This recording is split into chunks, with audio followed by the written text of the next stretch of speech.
अभिव्यक्ति की आजादी के नाम पर अक्सर कुछ भारत विरोधी तत्वों को देश के विरोध में बातें करते देखा जाता है।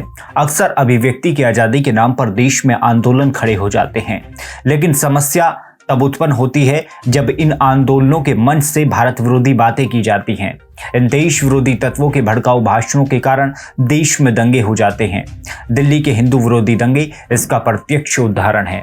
ऐसे में भारत विरोधी बातें करने वालों को कतई भी नजरअंदाज नहीं किया जा सकता। नमस्कार, टीएफआई पर आपका स्वागत और मैं योगेश शर्मा आपको अवगत कराऊंगा कि कैसे दिल्ली हाई कोर्ट ने ट्रायल कोर्ट के उस फैसले को पलट दिया जिसमें जामिया मिलिया इस्लामिया में दंगे कराने के आरोपियों को बरी किया गया था। साथ ही ये भी बताऊंगा कि कैसे लिबरल लॉबी इन आरोपियों को बचाने में लगी हुई थी। आपको ज्ञात होगा कि जब मोदी सरकार ने सीए कानून पारित कराया था तो देश में विरोध प्रदर्शनों के जरिए अभिव्यक्ति की आजादी के नाम पर देश की संप्रभुता को चुनौती दी गई थी। आंदोलनों के मंच का उपयोग देश विरोधी बयानबाजी करने के लिए किया जाता था।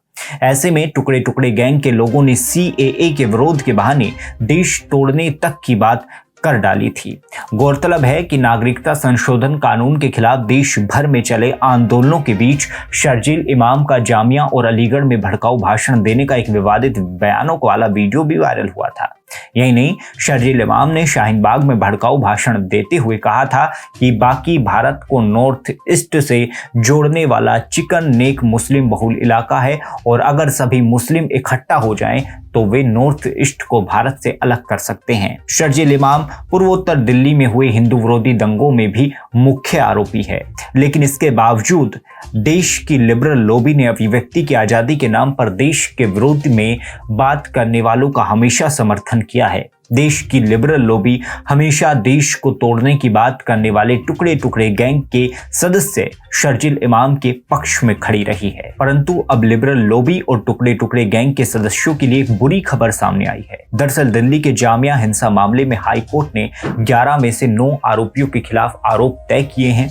हाई कोर्ट का यह फैसला स्टूडेंट एक्टिविस्ट शर्जील इमाम, सफूरा जरगर, आसिफ इकबाल तन्हा और 8 अन्य को आरोप मुक्त करने के निचली अदालत के आदेश के बाद आया है, क्योंकि अदालत के आदेश को जांच एजेंसियों ने चुनौती दी थी, जिसके बाद हाई कोर्ट ने निचली अदालत के आदेश को रूप में पलट दिया है। अदालत ने आरोपियों के खिलाफ दंगे और अन्य आरोप तय करने का निर्देश दिया है। बता दें कि इस मामले में साकेत कोर्ट ने 4 फरवरी को शर्जील इमाम समेत 11 लोगों को आरोप मुक्त करते हुए कहा था कि उन्हें पुलिस ने बलि का बकरा बनाया है। पुलिस को नसीहत दी गई थी कि वो विरोध और बगावत में अंतर को समझे। कोर्ट ने यह भी कहा था कि इन सभी लोगों की मिलीभगत से हिंसा हुई, इसका कोई प्रमाण नहीं है। लेकिन अब हाईकोर्ट ने शर्जील इमाम समेत 9 आरोपियों को बड़ा झटका दे दिया है। इन लोगों पर हिंसा, गैरकानूनी रूप से इकट्ठा होने, पब्लिक सर्वेंट्स का रास्ता रोकने और कई अन्य धाराओं के तहत केस दर्ज हुआ है। फैसला सुनाते हुए कोर्ट ने यह भी कहा कि पहली नजर में साफ है कि शर्जील समेत बाकी लोग भीड़ में मौजूद थे। वो न केवल दिल्ली पुलिस मुर्दाबाद के नारे लगा रहे थे, बल्कि बैरिकेड्स को हिंसक तरीके से हटाने की कोशिश भी कर रहे थे। कोर्ट ने कहा है कि अभिव्यक्ति की आजादी, प्रदर्शन का अधिकार, हवाला देकर शांति भंग करने या सार्वजनिक संपत्ति को नुकसान पहुंचाने की इजाजत नहीं दी जा सकती। हाईकोर्ट ने जिन पर आरोप तय किए हैं उसमें दिल्ली दंगों की मुख्य आरोपी सफूरा जरगर का नाम भी है। बता दें कि सफूरा जरगर जामिया मीडिया सेल की संयोजकों में से एक है, जिन पर कैंपस के जरिए पूर्वोत्तर दिल्ली में दंगे भड़काने का भी आरोप लगा है।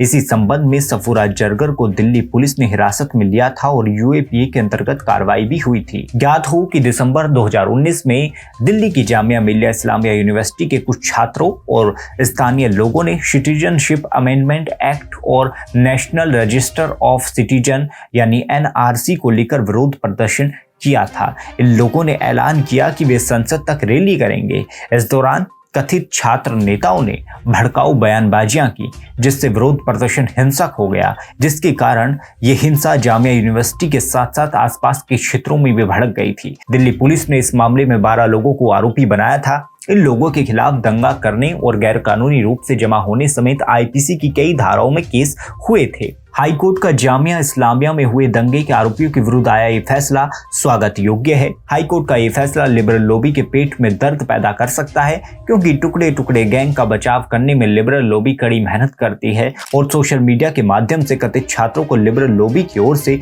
मासूम दिखाने के भरपूर प्रयास किए जाते हैं।